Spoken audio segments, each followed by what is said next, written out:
Hello friends, Michael Eldridge here. Welcome back. Today is kind of one of these cross days where we're talking about board games, but also talking about the perfect American accent, which means how to have the most generic possible American accent, just in case that's your thing.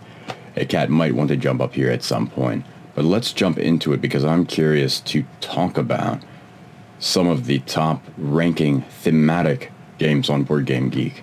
So Board Game Geek has its overall ranking of games, but then it also has thematically ranked games, which is interesting because both lists cross over pretty much completely.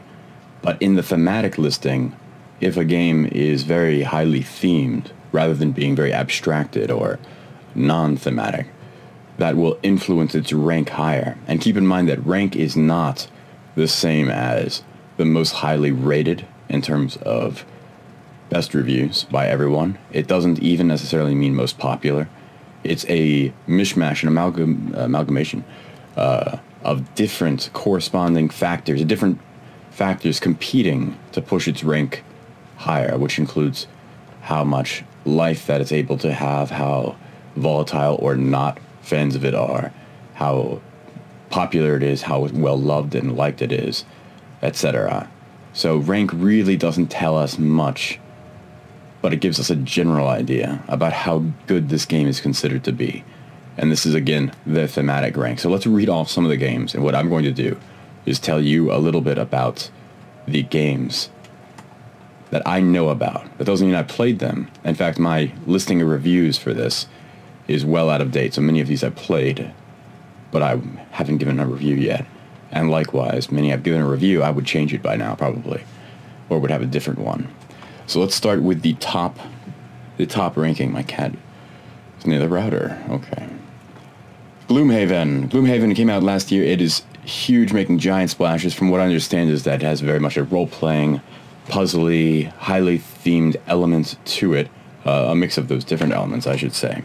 And that it feels a little bit like a legacy game, but it's not truly and properly a legacy game according to everyone. The next one down is Pandemic Legacy, Season 1. This came out all the way 2015, not that long ago. But these legacy games, since Risk Legacy, have taken the world by storm. They are games where you literally is a fun word because sometimes it's rushed out, literally. But it is more syllables than people often say. It is literally. Let's see, literally. It is 4, not 3, but it's alright if you don't get that one perfect. But it is literally a game where you will be tearing cards apart, you will be placing stickers on components, you will be making it so that the game can only be played through in its full campaign version one time. Now, they generally still make them so that you can play the game again after it's done in kind of a standalone, basic, repeatable way. But as far as the campaign that it offers, you can pretty much only do that one time, but apparently it's a huge blast. I played a little bit of legacy games before, and it's really, really wonderful. Next one down, Star Wars Rebellion. This is the 2-player, full, awesome, amazing Star Wars original trilogy, 4, 5, and 6, in a box, with one person playing the Galactic Empire, the other player playing as the Rebels, and everything that you could want to be represented on a board game, from the heroic actions of the main characters to the dastardly seeking out the rebel space and fighting off and taking over star systems and building and using the Death Star. All of these things are represented with beautiful mechanisms, components, and awesome miniatures. The next one, right down, very appropriately, is a much older one. The second edition is a remake of the 2004 game of War of the Ring, which is really exactly what I just described, but for Lord of the Rings instead of for Star Wars. And War of the Ring happens to be one of my favorite games of all time. It is truly the Lord of the Rings trilogy in a box, in one epic experience that you can play with 4 players. I really think you should play with 2 players. The next one down, Seventh Continent. I don't know anything about that. Came out last year. Must be great. Below that, Kingdom Death Monster. All I know is that it has some beautiful, lurid miniatures, and that it's considered one of the most revenue-soaked, profitable Kickstarter launches for a board game of all time, or perhaps the highest grossing one. Spirit Island below that, rank 6, that is very awesome. Thematic rank, I see. So, this is a little bit out of order here, but it's basically the right order. But Spirit Island is about, I guess, an island where, from what I understand, nature is trying to fight back, and you are spirits of the island trying to protect it from destruction. But I don't know enough about that. Pandemic Legacy Season 2 is one downside, you could say, of legacy games, is that they are burned up once you play them. You have this amazing experience, but it's used up. I think that's worth it because, honestly, compared to so many other hobbies, board games are pretty darn cheap for the amount of hours that are pure delight and socializing and fun that you can get out of them. I mean, compare it to other hobbies like skiing or rock climbing or virtual reality, or you get a lot of your money's worth, even for expensive board games, I believe. Next one down is Arkham Horror, the card game, and it is fantastic. A wonderful 2-player Lovecraftian, 1 to 2 players really. I think you can make it with more. But it is a fully cooperative, great game to play solitaire, full of theme, and usually it's hard to have very thematic games that you can play relatively quickly. But you can with this one. It feels like a strong, interesting campaign. And I really love most of the Arkham games, and Arkham games are Fantasy Flight games, their variation of the H.P. Lovecraft mythos, which takes the mythos and adds in a little bit more hope, a little bit more adventure, a little bit more action into what is otherwise a dreary, hopeless world of cosmic horror and wilting heroes. There's a little bit of more noir and a sense of maybe we can fight back just a little bit in the Arkham games. And Arkham Horror, the card game, is one of the very best. Below it is one that I love so much, Mansions of Madness 2nd Edition, another Arkham game, another, therefore, of course, Lovecraftian mythos game, and just a joy to play. Underrated miniatures, beautiful, interesting, app-based world where the app does the Dungeon Master components for you. Many people complained about this, including people like me who had the first edition that didn't do that, but I think it's so worth it. It streamlines it so interestingly. It focuses in on the story and the experience and the immersion so much, and it makes for such a gripping, wonderful time that's so drenched in theme, despite being relatively simple to teach and play. I love Mansions of Madness. Below that is Mechs vs. Minions, which I don't know much about.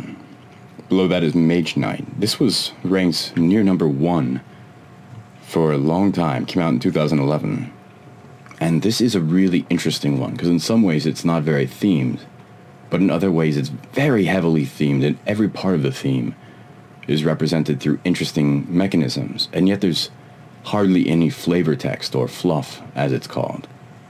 It's a really odd game by luminary designer Vlada Chvátil,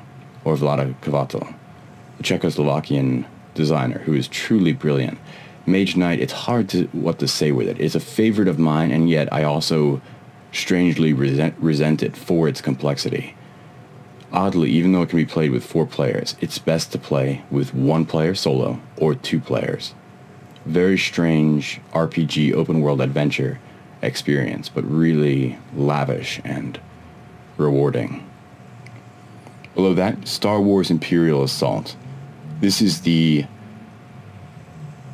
Star Wars version of a 1 vs. all dungeon crawl, DM versus the players, role-playing, campaign-based experience. This is a wonderful, wonderful game, and it is very much the spiritual successor, mechanically, of the first edition of Doom, followed by Descent First Edition and Descent Second Edition, and it really polishes up and perfects those mechanisms a lot. I like it a lot. Beautiful miniatures, beautiful components, great theme, great fluff, great Star Wars immersion.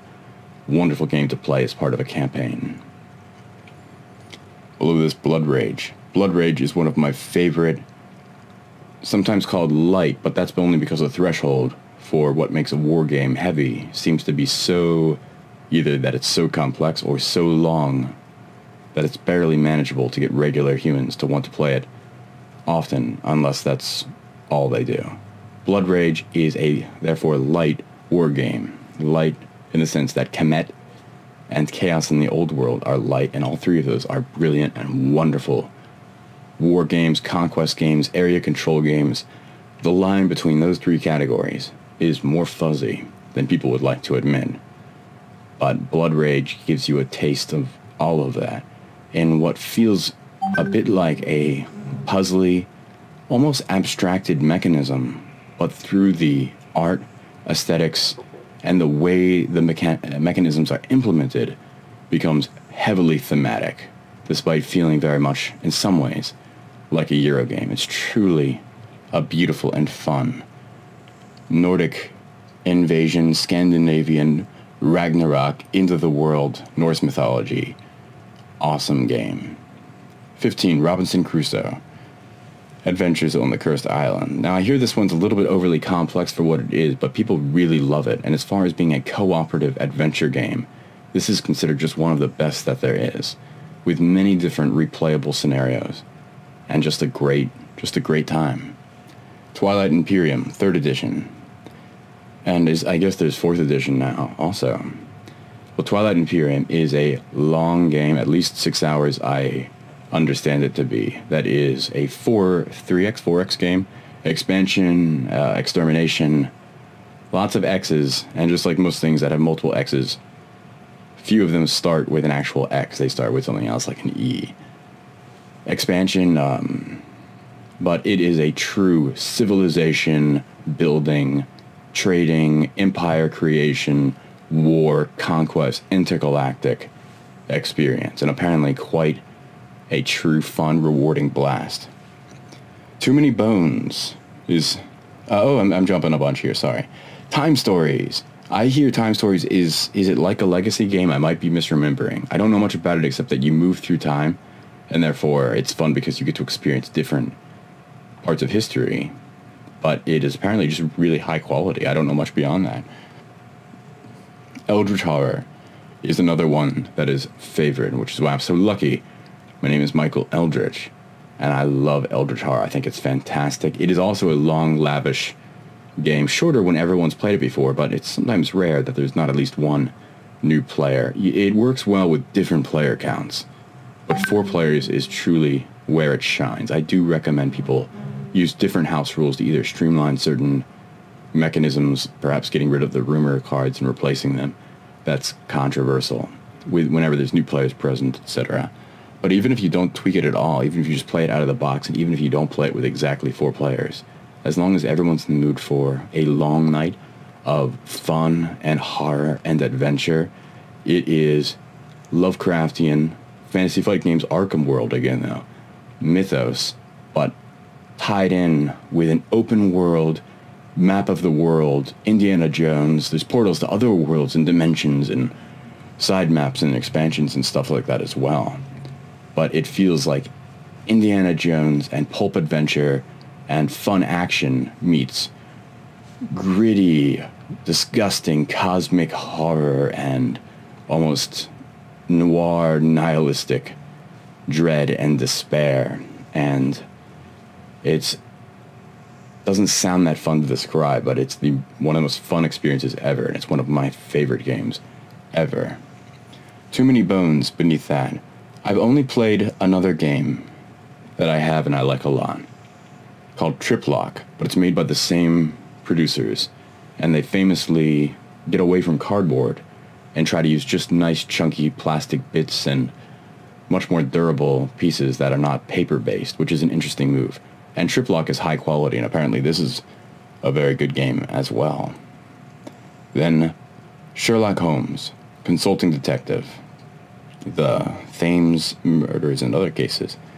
Okay, this is the 1981 version, but there's later versions that have come out since where this is almost barely considered a game according to some. I think it's a great game, and it's one where you are working with Sherlock Holmes or trying to impress him or trying to join his team by solving these murders, solving these mysteries that you can really only solve once, because once you know the answer, it's literally the real answer. It's not abstracted out like Five Investigation, like A Touch of Evil, a great game though. But in this, you're just solving it using newspaper clippings and bits of information and quotes from witnesses. And it's really immersive because of that. And it's a great cooperative experience. Speaking of cooperative experiences, Battlestar Galactica, the board game, I think it's a little drawn out, a little too slow-paced. But it's really inspiring what it's made for the board game world. The ability to have a truly fun, thematic, cooperative experience, but one that also utilized a hidden traitor. Now, I like Shadows over Camelot more, also more fast-paced, and I like Dark Moon that much more, based off a rip-off idea of Battlestar Galactica, Dark Moon. But you have to give Battlestar Galactica credit as being, one, especially great for fans of the show, and also a truly great benchmark pin in the history of board gaming experiences. Below that, we have the first edition of War of the Ring, just reflecting the growth and changes and evolution that went through for the second edition. With 23, we have Legendary Encounters, an alien deck building game. This is in the Legendary series, which is a deck building card game engine, you might say, that was started with a Marvel version that worked really well and is a lot of fun. But I think every time they've come up with a new version, for a while at least, they have been improving it. And I think the pinnacle, the crest, the height, the epicenter is not epicenter, but the real crowning achievement of the Legendary games is Legendary Encounters, an alien deck building game. Just perfectly, not only is the four Alien movies, the four original Alien movies, but in a way it's also the Alien movies as they should have been. Aliens is a masterpiece, but Alien 3, which was terrible, if you play this and you play the Alien 3 scenario, it feels like how Alien 3 should have been. So in a way, I almost consider this board game, this card game, to be more canon than that movie. It's a strange situation to be in. I'm not a fan of the art style, though, but it ends up working out fine. Near and Far is the next one, made by the same great designer who made 8-Minute Empire and 8-Minute Empire Legends, the latter of which one of my absolute favorite area control games of all time. Beautiful, interesting card drafting and light area control. I have not played Near and Far, and it's a different mechanism system, but I hear it's wonderful and it looks beautiful. Arcadia Quest, I think it's made by Eric Lang, who everything he touches turns to gold for the most part. And that is a fun dungeon crawl experience, from what I hear. Dead of Winter, a Crossroads game, may be considered the best zombie game out there, even though it's a zombie game where the zombies take a bit more of a backseat, and it's more about surviving the cold and winter and realizing that there are hidden traitors among you, in that same vein as Battlestar Galactica, of a hidden traitor or just hidden agendas that may not kill everyone, but people are behaving selfishly. It feels fun and post-apocalyptic and full of intrigue and tension, and there is a bit of a zombie vibe, but it could have worked even if the threat was something besides zombies. So, fun zombie motif, great thematic board game, lots of fun. Here we have Descent: Journeys in the Dark, 2nd edition, probably, in my view, the best fantasy one versus all dungeon crawl experience. That sounds like a specific number of filters, but actually you'd be surprised how many fit exactly into that category, and Descent 2nd edition might be the very best. Chaos in the Old World. Chaos in the Old World is one of my favorite guys on a map game, which is what I'll call area control, war, conquest, all of the above. Chaos in the Old World, made by Eric Lang, just like Arcadia Quest and Blood Rage, is this beautiful, interesting, disgusting game where you're each playing in the fantasy world of Warhammer as one of the 4 gods of chaos, competing to corrupt and decimate and destroy and dominate the world more and better than other players, peripherally fighting with each other too, but more competing to be the most disgusting chaos god, the most evil of them. Wonderful, wonderful game. Out of print, unfortunately. Blood Rage is probably a close second to that one for that vein. This War of Mine, the board game, I don't know how it's played. Same with Dinosaur Island. But apparently these games all must be considered very great by a very large number of people. And finally, Captain Sonar, which I hear is just a real delight, and I've seen people play. And I'm embarrassed that there's more on this top 30 list, that there's so many on this top 30 list that I've only played briefly or not played a full game or just seen people play or heard about people playing. But for me, just like many other people, a large part of the hobby is enjoying learning about the different games, because one can't own all of them, and one rarely can be in touch with enough people that you can regularly play all the new ones as they come out. But despite that, learning about the different beautiful mechanisms, great games, intellectual property, and fresh original ideas and themes is so fun and rewarding. And these top 30 in this thematic ranking listing here that I just pulled up is certainly a testament to that. And really, I think if you get almost anything in the top 50, maybe even top 100 of this board game ranking, and you'll have an amazing time with your friends. Just make sure that the average weight is within the realm that you think would be reasonable. The weight, in this sense, refers to its complexity, how hard it is to learn and teach, and also to its playing time, keeping in mind that most playing times for a game seem exaggeratedly short because of the fact that they're kind of basing that off of if everyone's going reasonably fast and everyone's played before, and not including setup or teaching time because everyone's played before, so no teaching time. So if you keep that in mind, all those factors, then usually the playing time estimates are fairly accurate.